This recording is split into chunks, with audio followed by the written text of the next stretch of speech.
Here we are on the front of our Thor Pasadena. This is a Super C diesel model Freightliner chassis. We're going to be doing a tutorial walkthrough like you would get with a technician on the date of delivery if you were to purchase.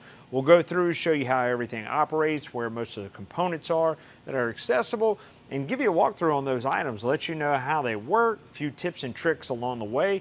If you want more information on some of these items or other tips and tricks, you can find that in the HAPS Helpful Hacks section of our Great American RV YouTube channel. Go find that playlist, click like, follow, share, all that stuff. You don't want to miss the next video. We have plenty of stuff on that Great American YouTube channel. So from here, we'll go ahead and start under the hood. All right, on the passenger side of our hood, normal stuff, we have our coolant, our air intake right here with our filter. We're gonna see right here, this is our filter minder right here. Once this little yellow piece comes all the way to the top, it lets you know it's time to change that filter. We change it, we reset it, we just push that button right there. So we need to keep track of that. Our washer fluid, of course, is there. We'll hop over to the other side. And on this side, we're going to have our transmission dipstick. Our oil filled dipstick is right here. Filters, fuel filter right here. We also have our power steering fluid right here. We do have air brakes on this unit. It's not a air ride suspension, but we do have air brakes, so you won't see brake fluid on here. Here we're going to see our fuse panel for the chassis side of things. So this is going to be all the Freightliner stuff is all going to be under the hood. Everything for the inside, the RV portion, will be in a separate area we'll show you shortly. So everything under here is all going to be Freightliner stuff, including stuff attached to your frame mostly, engine, stuff like that. Anything chassis related is all going to be Freightliner. So if we have any Freightliner issues, it would need to go to a Freightliner dealer in order to get taken care of under warranty. It is the owner's responsibility to keep up with oil changes and other recommended maintenance from Freightliner. Moving on to the driver's side, we'll go over all the interior stuff in a little while. I want to show you right inside the door, we have our battery disconnect. This is for the chassis battery. So anytime we store our unit unplugged, I want to go ahead and click that off so it conserves the battery power for the chassis and it doesn't go dead. We'll have a separate one for the house side. Down below that on our steps, we'll see our 110 plug for our block heater to plug an extension cord into if you live up north, deal with some real cold weather. We have our DEF fluid fill right here. Pop that open, fill for your DEF. You have your side camera right there for your blinker. And then of course, we're gonna start getting into our compartments here. So in our first compartment, we're just gonna see pass-through storage mainly. Up on the roof line, we'll see our Xantrax inverter system. What an inverter does is it changes 12 volt power to 110 power. So if we're dry camping or we don't have a plug-in somewhere, we're traveling down the road maybe, we need to run our residential fridge, or we want to run some outlets or TV without having to run that generator, we can go ahead and use our inverter. So we'll show you there's a remote panel that looks just like that on the interior. We'll go over a little operation on that. On this fan side, we'll see this little breaker right here. If that breaker is poking out, it is tripped and likely why your inverter isn't working. So I want to show you where that is. One of the first places you want to go check out. You're probably also going to have an inline fuse on the 12 volt side with your battery power coming into your battery system, which is our next compartment right here. So that inverter is going to feed off of our house batteries. So our house batteries are going to be separate from our chassis. Our chassis is going to run our engine stuff. Our house batteries are going to run our RV stuff, okay? Over here, we're going to see our breaker. This is a breaker that if it's tripped, you'll see that little yellow lever sticking out right there. Just go reset it. That's for your inverter system. We'll have some other blade fuses in here going to some other components. And we're going to see another one kind of tucked back up in there, a little bit hard to see. Anytime we have some overall, nothing is working, we're not getting 12 volts to our fuse panel on the inside, we want to come check these main breakers right here and make sure nothing's tripped. Nothing really on your chassis side of things, all that stuff's going to be under the hood. These are wet cell batteries, so they have these caps on here. We need to pull these off and make sure the water level is above the lead plates. We put distilled water only inside these. We want to make sure we maintain these on a regular basis. Our chassis batteries, however, are going to be sealed, so no maintenance there. We just need to make sure they stay good and charged up. We're going to see a Schwintek slide board right here that controls our main slide. It does have an override on it, so in the event that this slide gets stuck, we want to come here and do the override. There is a video on that in our Haps Helpful Hacks section you're going to want to check out, but know that that's where that board is located. We are going to have our Suburban tankless water heater right here, 12 volts to power up, and then of course propane to heat that water. We'll go over the operation of that when we get to the display on the inside. Out here we're going to have our water bay in the next bay. We have our filtration system right here. That filter can be changed out. When we change that out, we want to make sure all of our water is depressurized, okay? So city water off, our water pump off, and then just kick on like you're hot and cold out here, and that'll depressurize your system. You can go ahead and remove this, change the filter out, put it back in. Down below, you're going to see a red and blue line right there with valves on it. These are our low point drains. We use that for winterization, which is preparing for the winter time, and when we want to go ahead and get all the water out of our system and put antifreeze in there, that's where we're going to go to drain that stuff out. Have your hot and cold for your outdoor shower out here, on off faucet right there. And one thing I'll tell you about that on and off outdoor shower is if you have any issues with your water heater not putting out some really hot water, you want to come make sure that these are both off and that it's not just off right here, because what can happen is that water heater will bypass that water and rotate it in here and cause you from not being able to get straight hot water to your faucets on the inside. So just kind of keep that little trick in mind. We have our 12 volt water pump in here. That water pump will be used to pull water from your fresh tank, which is your onboard water storage. That onboard water storage is used when you are camping in a location with no city water connections, or you're on the road and you want to utilize a bathroom, stuff like that. That's where that's going to come in. We're also going to have our dump station right here, gray tank and black tank right there, signified by the colors of those valves. So we'll go over that operation, but before we do, we want to go over our water connection right here. Our water connection here has our tank flush right here, which will be for that black tank system. We have our cable hookup for camp cable, and then we're also going to have a couple knobs right here. This one right here is sanitize, our winterized fixture, and this is our city water connection. So let's go over sanitize. It would be in this condition right here, and we would hook a water hose up to here and put it to a tank full of bleach and water mixture, and that would suck it into the tank via our water pump, and then we could go ahead and sanitize our tank and our fixtures and everything from there. If we want to winterize our unit, we're going to go ahead and turn it to that fixture. Same scenario, we're pulling from a bottle of antifreeze going into all of our water lines and everything. There's other videos that go over winterization, so we're not going to go too deep, and you can refer to your owner's manual for that. Our next one would be city water. So in that case, we're going to actually hook up to our city water connection right here, and we just turn on our city water. Our water pump is off, we don't need it. We're getting water pressure from the campsite or our house, whatever the case may be there. So for that campground, water hose to here from the campsite, turn it on, have your configuration like that, and you're good to go. If we want to fill that onboard water tank, that's when we use tank fill right here. We would turn that connection to that. We can fill our water tank from having a city water connection here, turning it on, that water will go into our tank.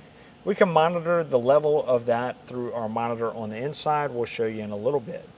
When we want to use that water, we want to go ahead and go into dry camp mode right here, turn our valve configuration here, and then we'll have our water pump switch on the inside. We kick that on, and that will activate our water pump down here, pull from the freshwater tank, and give us water there inside the unit. Now we move over to our tank flush. Let's move these hoses out of the way so you can see a little better. We have our hose right here for our dump. Okay, so we hook our 4-inch water hose there, and then we can run it through the hole over to our dump station or our campsite. And then we would want to dump our gray and black. So let's talk about our gray and black, what's in them. Our gray tanks are shower and sink water mainly, okay? So that valve you could actually leave open all the time if you have the port there at the campground. and your water hose hooked up, leave it open, let that water drain all the time, because those tanks are going to fill up fairly fast, right? Then we have our black tank. Our black tank is coming from our toilet. So it's going to have all our sewage, nasty stuff, everything else. One thing we don't want is to leave that valve open, because what's going to happen is all of your solids from your sewage will go in there. They dry up all of your toilet paper and everything, and it is almost impossible to get cleaned out. So we want to make sure that we keep this closed and keep several gallons of water in there. So let's go through the dump process. We have our hose hooked up. We can go ahead, open our valve to our black tank now, and dump everything that's in it. While it's dumping, hook a water hose up to your black tank flush right here. That's going to lead to a little jet that is on the other side of our tank. Once you turn the water hose on, it's going to spray all the water over to this valve right here and help push any debris that's left in that tank over here. Now, it takes a couple times to flush that tank out to get the debris out and get your monitors reading right. We do have some tips on that black tank flush in our HAPS Helpful Hacks section, another video, so you might want to check that out to get a few more tips on that. Once we're satisfied with flushing our tank, we want to close this valve off and either put a couple gallons in from our tank flush right here, or shut that hose off and do it from our toilet. But if we use our black tank flush right here, we want to make sure we don't overfill that tank. We need to monitor it regularly. Only put a couple of gallons of water in there. That's all you're going to need. The reason we do that is we're still going to have some solids in there while you're traveling. That water is going to slosh around, knock that stuff down, and then we want to add our chemicals to help degrade anything that might be left in there. But never leave that tank empty unless, of course, it's winterization. Then we come over to our gray tank right here, pull that valve, and that's, of course, if it's not drained already. But usually on the last night, I like to go close it, leave some water in that tank. That way I can open it up and flush out my sewer line after I've dumped my black sewage tank, right? So we can use some fairly clean soapy water, open that up, and that will help flush out that line for us. So moving on down the line, we have our next compartment. Above our axle, we have a little compartment right there. That is going to be on the back of our refrigerator. So this is a 110 outlet for our refrigerator. And this line right here is if we want to hook up an ice maker for our refrigerator. That line comes from our city water connection and our water pump and stuff. We pull that off and we can make that connection. Some manufacturers like Thor do not hook that up prior to retail, so if you want to add that in there, you can. We're also going to point out our vent up here. That vent is for the washer dryer combo in there to ventilate out, and then next to it is gains access to our fixtures for our washer dryer for that hot and cold. Down below that, we're going to have our hydraulic system for our leveling.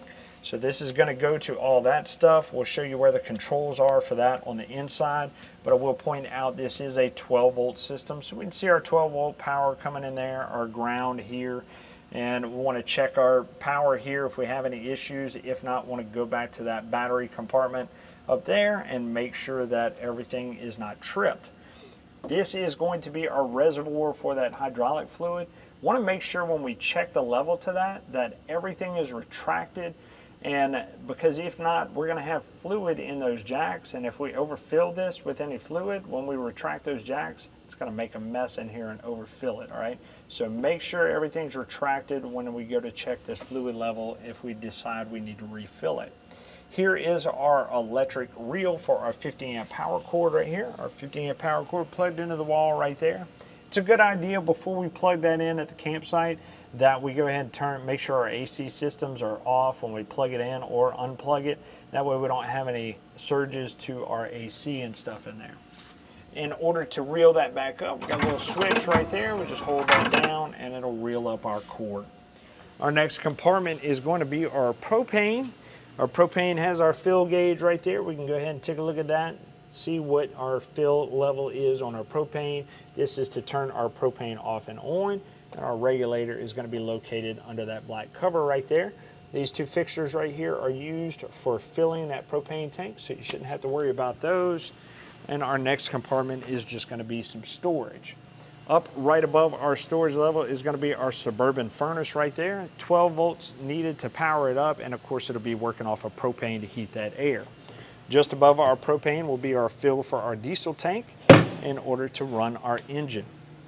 On the back of our unit, we are going to see a receiver hitch at the bottom, 7-way plug to plug in any trailer, anything we're pulling behind us.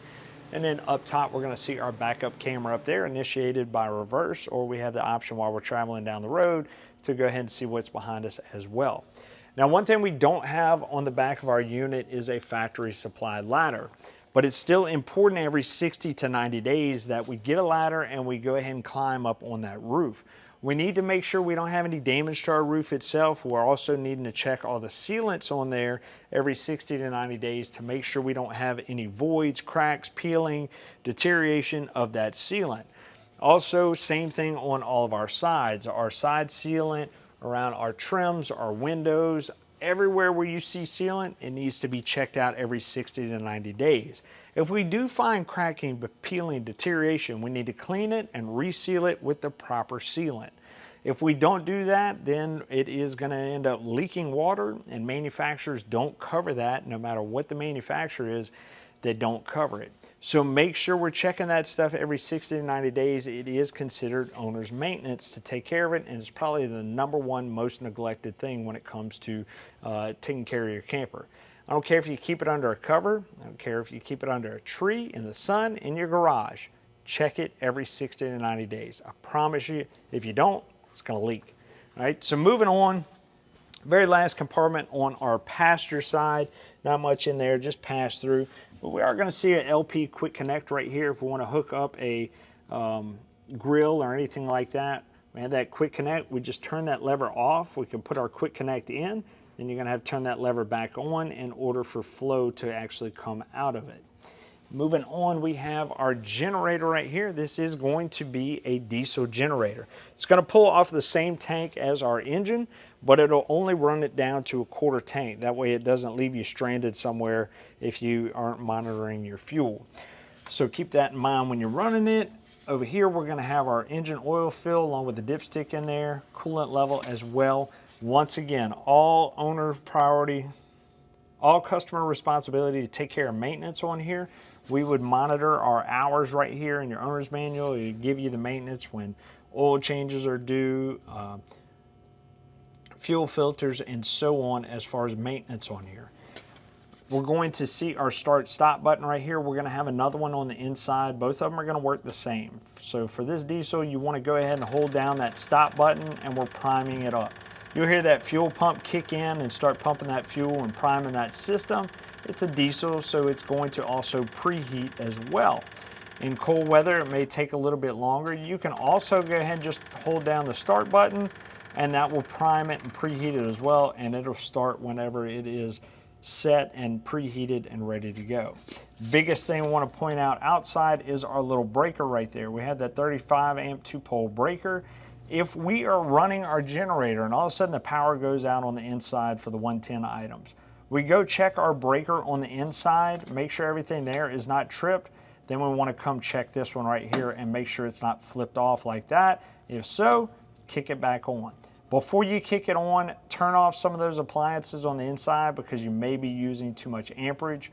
You want to kick it back on, maybe even turn your ACs off so we don't have any surges on that or the generator. And then you should be good to go. Maybe turn down a few of those items that you have on the inside. Next compartment is just storage right there. We're also going to have another Schwintek override board right here for our bedroom slide. So keep that one in mind for that override. In our outdoor TV, we have our outdoor TV, right? A little Vizio sound bar down there, all that stuff. Compartment right below it is our fresh tank. So this is the onboard water storage I was talking about. We can go ahead and monitor it, filling it up right here, or we're going to have a monitor on the inside that'll tell us what the level is as well. This big valve right here is to drain that water out. This is added extra weight to your unit, so if you don't need it, drain it out. If you're only going a short distance or taking a road trip and that's the only time you need water is while you're on the road, just fill it up a little bit. You don't need to fill the whole thing up. We also don't want to leave the water in there for an extended period of time because one, added weight, but number two, it becomes stagnant after a while and it'll go ahead and develop mold and mildew in that tank, and we don't want to have that. It is okay if this tank overfills by chance. You do have an overflow hose right here. If you forget while you were filling it up, you're gonna end up with water on the ground. That's okay. That just means that your tank is a little overfull, right? In this compartment right here, just more storage. We're gonna see a 110 outlet there on the side, and then on the side in front of that, we're gonna see our other side camera. Next is our awning. We can see it's coming out right now. It is a one touch button right on the inside. We'll show you. One touch to get it to extend, one touch to get it to retract. Our awning is a sunshade mainly. If we have a rainstorm coming in, we're gonna go ahead and roll it in. That way it doesn't collapse due to a ton of water being on there. Well, it can handle little light rain, dew in the morning, stuff like that. That's all okay. But when we're leaving our camper for an extended period of time, it's a good idea to go ahead and roll that in, because you never know what's coming, and you can end up with an insurance claim and then the hassle of having to tie all this up, take it down, whatever the case may be after disaster strikes. So kind of keep those things in mind whenever you're dealing with your awning. We do have a wind sensor on here. If that wind shakes that awning too hard, it will automatically start coming in. So that is a nice little safety feature on there. I wouldn't bank on it. If I am leaving my camper for an extended period of time, I would just roll it in. But at least if you're home there at the campsite, it is something that you can rely on. See bad weather coming from far away or whatever, go ahead and roll it in ahead of time. You can see it does take a minute to go ahead and roll in. So kind of keep that stuff in mind. 12 volt operated. There are fuses and stuff for that, and we'll show you where all that stuff is. On our entry, before we go inside, we have our electric steps down here. Those steps are, once again, 12 volt powered. We do have an override video for that, of course, as well, on how to override these, pull that motor out or the pin in order to get those steps in so you can get down the road if something fails. Once again, we talked about it, 12 volts. There's gonna be a fuse and stuff for that too, so check for power. If you don't have power, wanna check for that fuse. So we can set our system up to where those steps stay out all the time, or if we want, we can turn our step switch on, and when we go in and out of our camper, those steps will go in and out. Most people are gonna leave that switch off to where those steps stay out whenever you're out camping. It's your preference, whatever you want to do. If you do happen to forget to turn those on, whenever you crank up your engine and you're ready to leave, there is an ignition override that is going to pull those steps up. That way you don't rip them off at the next station, okay? Let's go ahead and step inside and see what we got in there. As we walk into our entry door to the left, we're going to see that step on and off button right there that'll keep those steps still or open and close them for that door. One thing that senses that is our little magnets right there on that door. We can see one there and one there. That senses when that door is open and closed. So if your steps are failing and we have 12 volts and stuff, check that magnet, make sure it hadn't gotten kicked off. We're also going to have a little step light down there for our steps here. And then we're also going to have hall lights, living room lights, cargo lights, awning lights, extend and retract for our awning, and then we have a light master off and on. Click that off, it's all your lights, turn them off and on. I have that battery disconnect. We talked about the one for our engine. This one is for the house side. So it's a manual switch. We turn and cut that off. We only use that when we are not plugged in. Once again, if we are plugged in, we want that on. If we are using our camper for anything, if it's dry camping, whatever the case may be, we need that on. The only time you shut it off is when you're not plugged in. The reason being is if that's not connected and we are plugged into shore power, all of your lights and stuff in here may work, but your batteries aren't getting charged during that time because your converter isn't connecting to that. And then also that converter system, which is actually your charging system, isn't built for that either. So you're stressing it out. Make sure that's on unless you are storing unplugged. Moving into our living room area, we have our two recliners, all electronic. We also have massage seating and heating seating on here, USB ports right there. And then we have our TV, sound bar, and wireless charging right here on our table. We can click it up. We have a little USB port right there as well. This table does drop down into a sofa. We'd go ahead and move these cushions out of the way. Then we pull this lever right here, and this table will drop down, sit right here. Then we put our cushions on top, take our back cushions, put them on top of the table. We have more sleeping space. To put it back, we push our table up, and then we're shooting to get it back into that latch right there, and then our table is locked back in for dining. For our TV, we'll scan for antenna or cable channels in there, and in order to do that, we're going to go over to our cabinet just in front of the bunk, and we're going to see our antenna booster right here. Little button with a light, we turn that button on, and that light turns on. That light signifies our antenna booster. So if we're scanning for antenna channels, we want to make sure that that light is on, so it will boost and pick up more channels in our area. If we are scanning for cable channels at the campground, want to flip that switch and make sure that light's off so it doesn't scramble the channels coming in from the campground. Moving on, we'll check out our front dash system and then also our bunk up top. All right, let's go over everything in our front cab right here. We'll start with, let's zoom out real quick so you can see better. We talked about our battery disconnect down there. We have our normal lock, unlock windows. We actually have mirror heat on here as well. We can click that switch right there for mirror heat. And then we have our adjustable mirrors there, left and right, to be able to control those with the arrow pad. Our lights right there, windshield wipers, brights, blinkers. When our blinkers initiate, of course, that's going to initiate our turn signal cameras right there on each side. And then we have our transmission, drive, neutral, reverse. And then we also have the manual option or automatic for our transmission if we want to use that. So to initiate your manual, you'll put it in gear, click our manual right there, and that will put it in gear. Then we click that switch up and down like that, and that will change our gears right there. You can kind of see it shifting. Let's show you right there. Push it down, push it towards you, towards the steering wheel to shift up, and then push it back, and it will drop down, okay? So forward to shift up, back towards the dash to shift down for that transmission. If we want it back in automatic, just slide that again, and we'll go back into our automatic. On our steering wheel, of course, we have our controls to operate all of our dash items right there from Freightliner, go through all of our trip meter stuff, so on and so forth, all our gauges and everything else.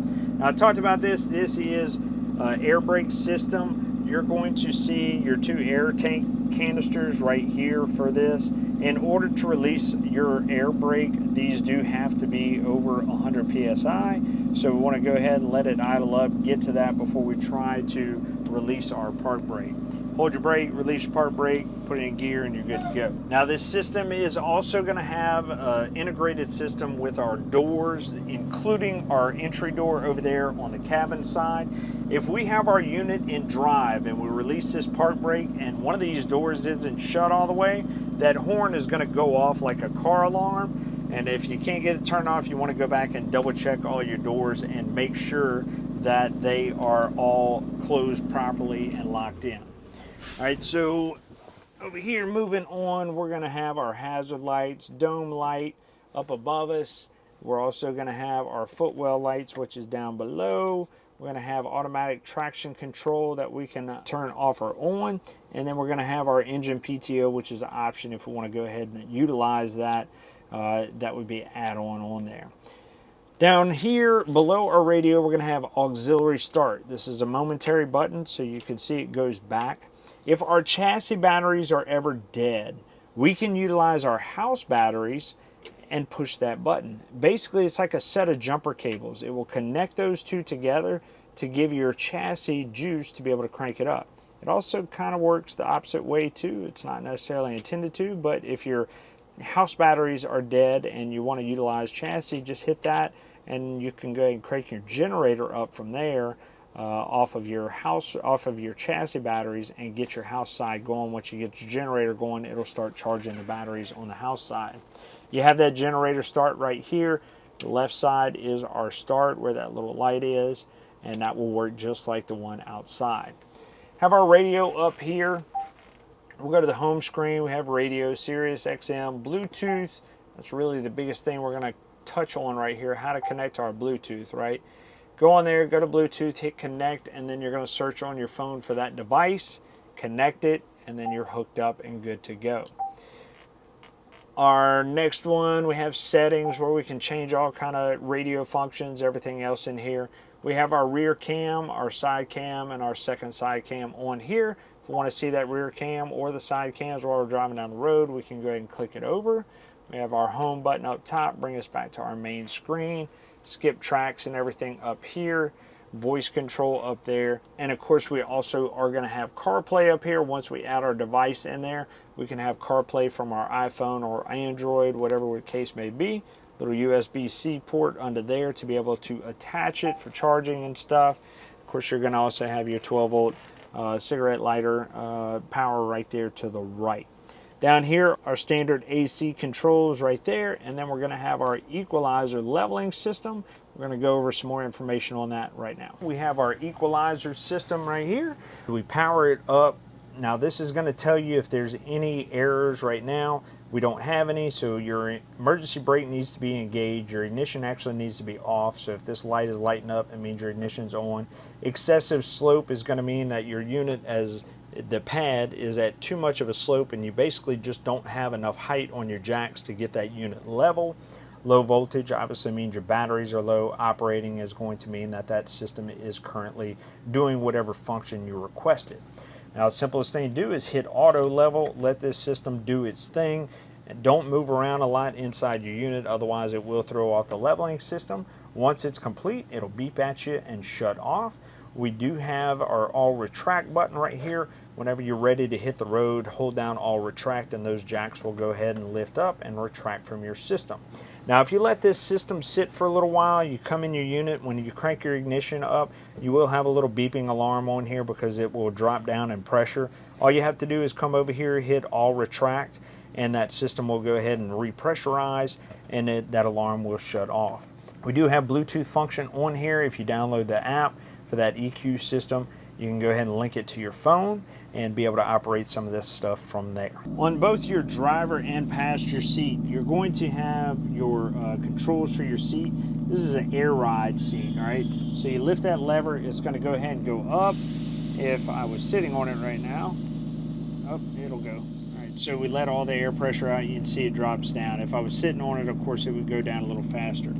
If we want to set it at any height, right now, it's going to have a little bounce in it while you're traveling down the road. If you want to kind of lock it in, you want to go ahead and lock it in right there, and that'll hold it steady. We're also going to have lumbar support, lower and upper, right there on the side. Then on the front, this one right here will give you some back and forth movement, along with this one right here. Up above our cabin, of course, we have our extra bunk. We can take this piece, slide it in right here. We have a ladder to be able to gain access. We're also going to have like that sunroof right there in the front cab. That is open and closed right there with push of a button. We got to hold that down and that will open up for that front window. And of course, vice versa, hit our close button on that pad and then I'll go ahead and close it up for privacy. Our light controls right for up there are right there as well. All right, in our kitchen, pretty standard USB, USB-C 110, and we can go ahead and drop that down by hitting that little red button to pull it up. Give it a yank. We have our sinks and everything. We have our true induction cooktop, which takes the special pots and pans that came with your unit. To make that function, we got to turn that system on. We'll go ahead and put our pot on, then we can adjust our temperature and everything from there. We also have our gas burner option right here. We would go ahead, use our icon right there to light, push that knob down, we can hear it popping, and that system will light our burner.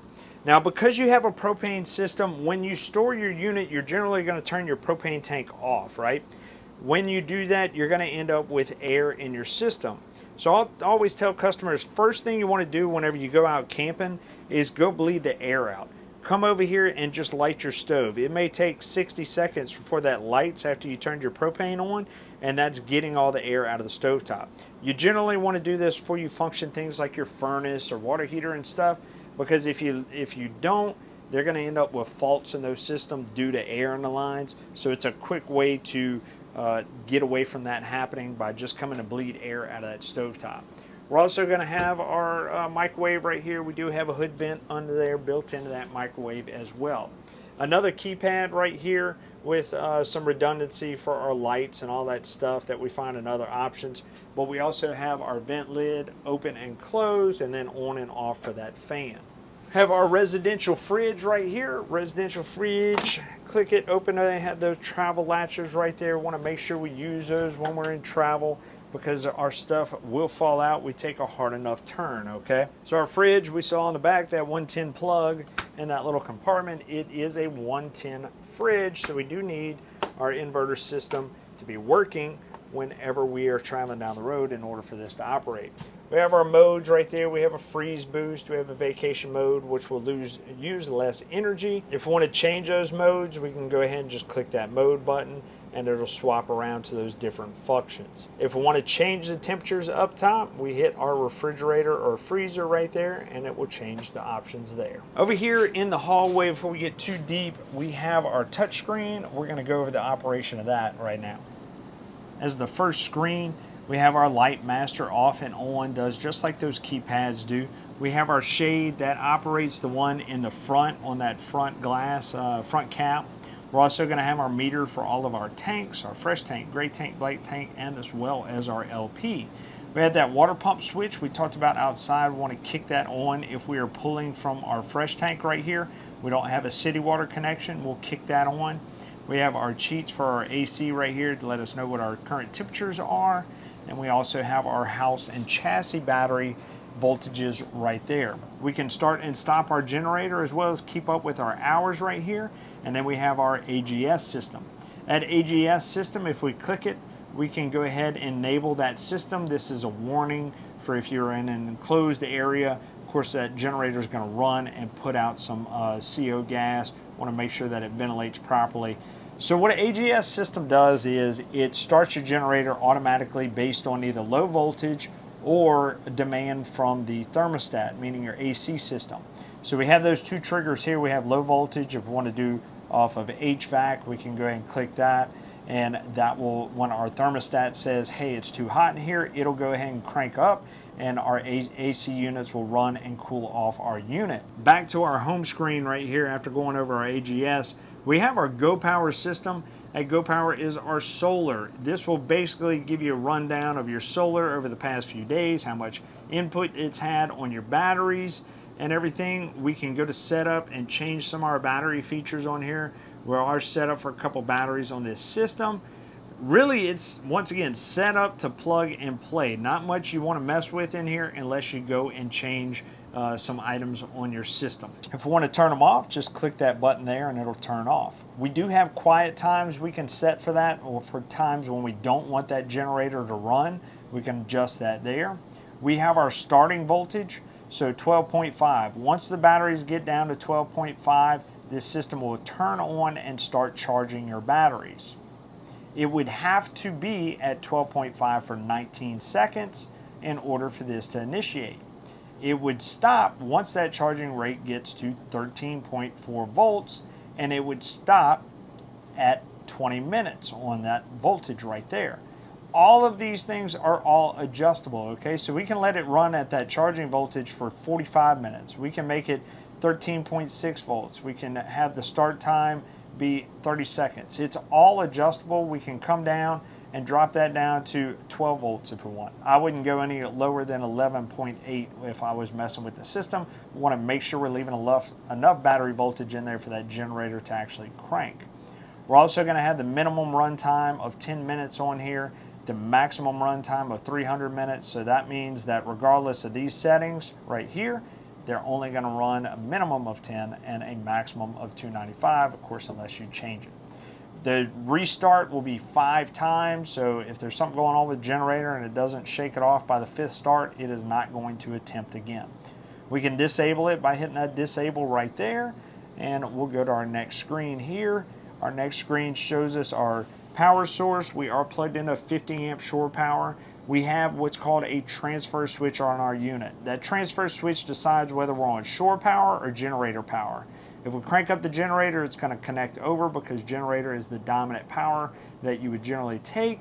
So it would swap over automatically. Nothing we have to do. Whenever you plug in your unit in and out of that shore power, you're probably going to hear a click. That click is your transfer switch initiating, and letting that power through to your unit, which it would be in your breaker box, which we'll show you a little bit later. All right, so it just gives you the breakdown of all that stuff. Of course, we can access our AGS again from this screen. We can start and stop our generator from there, and of course we also have our house battery and chassis battery voltages there as well. Next screen is our light screen. We can turn on cargo lights, awning lights, ceiling lights, all that stuff. These ones with arrows, if we go ahead and hold them down, it would actually dim our lights. We just keep holding them down until they get dim, and then they'll brighten back up till it gets to the setting that we wish it to be. So that's only going to be on the ones with the arrows up and down. Our next setting is going to be our AC system, and then we have our front AC, our rear AC. This is the set point, that number right there, and then this is going to be the actual room temperature. To initiate our AC, generally your system is going to look like this. It's all will be off. We go ahead and hit that cool button, fan will kick on, compressor kicks on, we're good to go.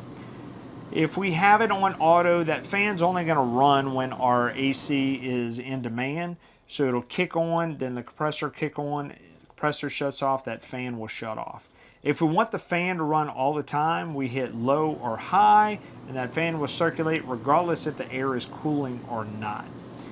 For heat, we want to shut that system off, hit cool again, and it'll shut it off.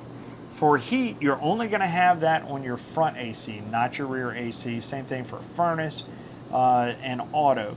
So heat is going to be the heat pump on the AC. So this is for if you have a slight chill, all right?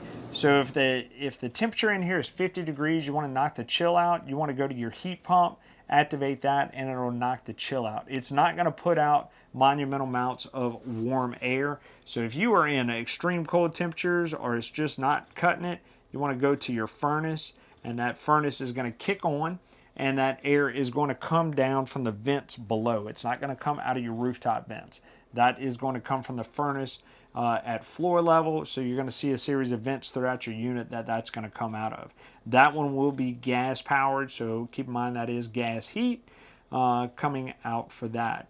Auto is going to be, it'll choose the option between hot and cold. You just set your temperature and it will regulate it between the hot and cold there. Our fans right there, high, low, auto, only have to do with the cool, the heat, and the auto. Our furnace option is only going to be just a set fan speed. The high and low won't matter for that. So if your fan's running on the rooftop and you're not sure why because you have your furnace initiated, come over here and make sure you're not in high or low. Go ahead and kick it in auto and that'll shut off. Your rear AC, the cool option, is going to work the exact same as that one. Our next option is our kitchen and mid-bath. We both have those, both of them have those vents up overhead. We can go ahead and initiate the fans. We can open them right there, close them right there, all that stuff. Next option is our slide out and our awning screen. For this to work, our park brake has to be engaged, our chassis voltage has to be at at least 13.7, and then our ignition has to be on. So we have to run our engine in order to run our slides in and out. Our bed does have a lift on it. I'll show you where that is real quick. So we'll jump ahead. Our bed has the lift feature on here. The bed switch is right here. We need to make sure that this bed is in the up position before we slide that slide out in. Otherwise, it is going to cause some damage on here. So they're going to tell you whenever you initiate that, hey, is your bed slid all the way in? You click yes, and then we can go ahead and retract that bed. Our driver's side slide is going to be different. It is just going to allow you to just retract it because there's no other safety features we need to worry about. For both of these slides, we talked about it, they're Schwintek slides. Roll them all the way in or all the way out. Do not stop and go a different direction anywhere in the middle. These things work off of a sync, and if they do not, if you do stop it and rotate it the other way, it's going to throw it out of sync. There is a way to resync it. We do have that Schwintek video online. It's really easy to do. You would follow those instructions, but that's the best instructions I can give you when operating these Schwintek slides, is all the way in or all the way out. If you do happen to stop it and reverse it, that's fine. Just go resync it. The next tip that I'm going to give you is when you retract it all the way in, or all the way out. Hold that button for an extra 5 seconds, even if you don't hear noise anymore. And if you might hear a little motor twist or something right there at the end, no problem. Just hold it for an extra 5 seconds, even if it's dead quiet, and then you shouldn't really have any issues with that Schwintek system after that. Extend and retract for your awning right there. And then of course we have our setting screens. We do have the mobile app with the Vega Touch system. We can download that, enter our PIN, and operate a lot of this stuff from our phone. Also in our setting screen, we have diagnostics for our G12 panel, and this is more of technical stuff. If you're on the phone with a technician or anything like that, they would run through this and see, that would give them information to be able to see what might be working and what's not, and how to help you with your system. Switch panel info right here. This is going to be all those switch plates that we were talking about, okay? So I just pulled this one off the wall right here. On the back, it runs off of a watch battery, okay? So this gives you the battery level of all that stuff and lets you know that it is connected. So if you're having a problem with any of them, you can come here and see if that battery level is good or if it's connected. It all works off of a little wireless system. So I'll show you, all I did was just unclip this from the wall. We can see our little clips right there. They just snap into place on there, and then it's good to go. Clip you back on. And also on our settings, we can change our units from Fahrenheit to Celsius. This is our floor plan for our unit. You don't want to go into that because that's software for this screen. We can change our brightness. We can do auto dimming on this screen to where it dims out if not in use. Cleaning mode will black this screen out, so you can go ahead and wipe it down without it changing a bunch of stuff on here. And then we can change our current time on our system as well. Right below that, we have our remote for our Xantrak system. We talked about that outside. That is our inverter that changes 12 volts to 110. It's what we would need to run that refrigerator while we're traveling down the road if we don't want to run the AC. This is also going to work some of the outlets in your unit, like your TV and stuff like that too. When we're not plugged in, we go ahead and push that button. It'll initiate and turn on that system, and it should automatically start inverting. This light right here shows you that it's hooked to shore power. That will go out once you are unplugged, and this light will kick on showing you that it is inverting. Also, we're going to see this line right here go away, and you'll see a connection between the battery and the element right here. Your battery voltage will show here, your load will show here, and if we hit that scrolling button, it will show our output of 110 volts or so, and then a frequency right here.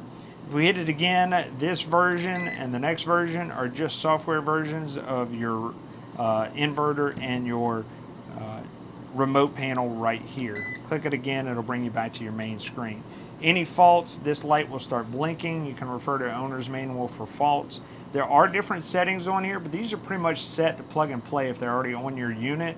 So unless you change your battery setup, stuff like that, really there's not much to mess with. There's also more information in that owner's manual that will walk you through settings and all that stuff as well. Moving into our bathroom right here, we have our Suburban tankless water heater controller right there. We're going to go over information on that right now. For our Suburban tankless water heater system, you can just turn it off and on by hitting that power button right there, obviously. And we can set our temperature with our arrows right here to whatever our desired heated temp is. Now this system, not much to it besides those buttons, and then of course we can change from Celsius to Fahrenheit. But when you turn your water on, the system's going to run and there's nothing else to do with it. It's not going to give you any other notifications unless there is an error in the system. Turn your water on, let it run, and it will begin to heat up to that set temperature. All right, also in our bathroom, more redundancy, bathroom ceiling on off for our vent right there, hall light, water pump, all that stuff right here in our bathroom. Have our toilet down here that's going to lead down to our black tank. The water is initiated in the flushing by that pedal right there. It'll open that valve. When we are talking about sewage, we're talking about number 1 and number 2, right? Number 1, liquids, number 2, solids. If we are just putting liquids in here, we can go ahead and just flush it and we're good to go. If we're putting solids in here, we want to fill that bowl about half to 3/4 of the way with water so we have enough to flush those solids down the drain. We can do that by just barely pushing that pedal down there. That won't open that ball valve just yet. Want it right there, and water will start coming out and filling that bowl. Once we have enough, flush it and you're good to go. Now once again, we want to keep water in that black tank. After we flush our tank, we can either add water from here or we can do it outside with the black tank flush.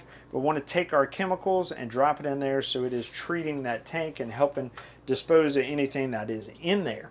We're also going to have our shower in here with our travel latch. We want to make sure that travel latch is initiated while we are traveling down the road so it doesn't break our glass on here. Standard hot and cold in our shower, and then of course we have our shower head in here as well. That wraps up everything in our bathroom. Shut that, close that door, and move into our bedroom. As we move in here, I'm going to show you there's a little compartment right here. That's to get to the back of the fixtures on that shower right there. We're going to see a vent down here. Those are the vents that I was talking about for your furnace output. You're going to see those throughout your unit. That's where that hot air is going to come out. We need to make sure that our pocket doors are locked in when we are in travel too. Open it all the way until that piece pops up, and then we know it's locked in and safe when we are in travel. Right here, we're going to have that connection. Our washer dryer right here, the connections we saw outside are accessible through that compartment on the outside that's locked. And then to the left of that, we have more storage in here. And of course, we're going to have our TV. We talked about our antenna boost for our TV. We only have it in that one spot, but it's going to work for all of our TVs. So no need to worry about another antenna boost back here. More storage in our back compartment, and of course we have our bed. We talked about the tilt bed feature on there with our switch up top. We do have our panel to be able to start and stop our generators, as well as function some of our lights right there. And then down below our bed, the last thing we're going to talk about is our 110 12 volt panel right here. So we have all of our breakers, our 12 volt fuses right here. Everything is labeled too as far as what it all runs. So this is the first place we want to go if we have an issue with something. We want to come over here, check these breakers, check these fuses, and make sure that none of them are blown or tripped. This is, once again, first place you want to go. Under this bed is going to be a bunch of the electronics for your system as well, accessible through some of these covers. We're not going to go into all that because generally that's just technician stuff, right? One thing that I will say on this too is your converter is in here, which is your battery charging system. That converter, it transfers 110 voltage into 12 volt charging voltage, so it's just a battery charger. You're going to hear a little fan running behind there. That is helping keeping that system cool whenever it is charging your battery. Said that was the last thing, but we're going to have one more thing. We see these attic ducts right here. That is to go ahead and circulate your AC. So our ACs are roof mount. We're not going to see the ceiling assembly right in here. There are ducted units, so it's all up on the roof. You'll feel your cool air coming out of here. If you do the heat pump in the front, it'll be coming out there. And once again, your heat will be coming out like floor vents and stuff like that. That wraps up everything on our Pasadena. Hope you liked it. Well, we hope you found that resourceful. But wait, there's more information on our Great American RV YouTube channel. This channel right here, find the playlist Hap's Helpful Hacks. We go over different products in this unit, and we'll take a deeper dive with more diagnostics, more information, as well as helpful tips when you're out camping. Tell your buddies, tell your friends, like, share, subscribe, do all those awesome things on YouTube, TikTok, wherever you found us. And keep watching here at Great American RV SuperStores, where we bring the how-to you.